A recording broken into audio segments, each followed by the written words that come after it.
நம்மை அழிக்கும் சுபாவங்கள். சுதப்பல். சுதப்பல் என்றால் தானும் குழப்பமடைந்து பிறரையும் குழம்ப வைத்து காரியத்தை கெடுப்பது. இது ஒரு செயலின் ஆரம்பத்திலோ மத்திய பகுதியிலோ இறுதியிலோ ஏற்படும் ஒரு நிகழ்வு.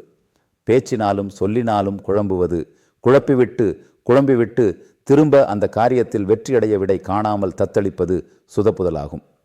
நாம் செய்யும் எல்லா காரியங்களுக்கும் ஒரு குறிக்கோள் வேண்டும். சிந்தனை செயல்கள் யாவும் எடுத்த குறிக்கோள்களுக்கு நேராகவும் அதற்கு பாதுகாப்பு அளிக்கும் ஒன்றாகவும் முன்னேற்றத்துக்கு ஏதுவாகவும் செயல்முறையில் நடக்கத்தக்கதாகவும் இருக்க வேண்டும்.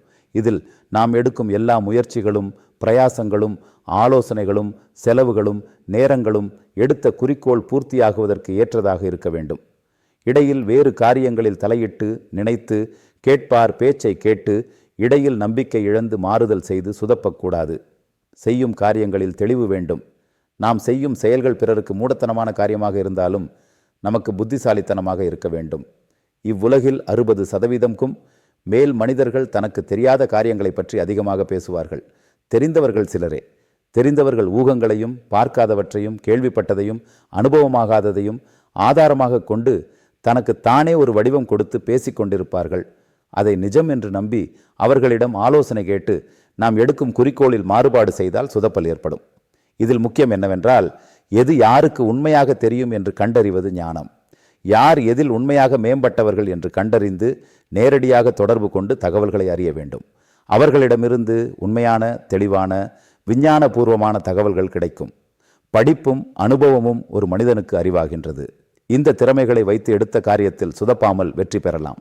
சிலர் விரும்பிய சில காரியங்கள் எடுத்து இடையில் போரடித்து சோம்பலாகி வேண்டுமென்றே சுதப்பி விட்டு விடுவார்கள்.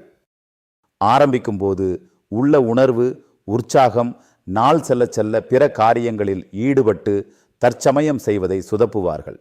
குறுக்கு பாதைகளை நாடி சுதப்புவார்கள் சிலர். ஒரு காரியத்தை சுதப்பும் முன் சுதாகரித்து கொண்டு தோல்வி வராமல் பாதுகாக்க வேண்டும். ஒரு காரியத்தை ஆரம்பித்து அது சுதப்பி நின்றுவிட்டால் அதற்கு காரணம் யார் என்று தெரியுமா?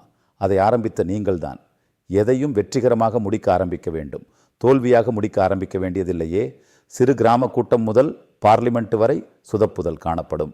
சில திறமைசாலிகள் பெரிய காரியங்களை லாவகமாக சுதப்பிவிட்டு சுகபோகமாக நழுவி விடுவார்கள். சுதப்பியது யார் என்று கண்டுபிடிக்க முடியாத அளவில் இருப்பார்கள். சில மனிதர்கள் சுதப்புவதற்கென்றே பிறவி எடுத்தது போல் செல்லும் இடங்களில் எல்லாம் சுதப்பிக்கொண்டே திரிவார்கள். இவர்களுக்கு மற்றவர்களுக்கு தெரியாத சுதப்பும் மூளை அதிகமாக இருக்கும். அதில் திறமைசாலிகளாக இருப்பார்கள். இவர்களை சமூகம் கண்டறிந்து ஆரம்பத்திலேயே சுதாரித்து கொண்டால் வெற்றி நிச்சயம்.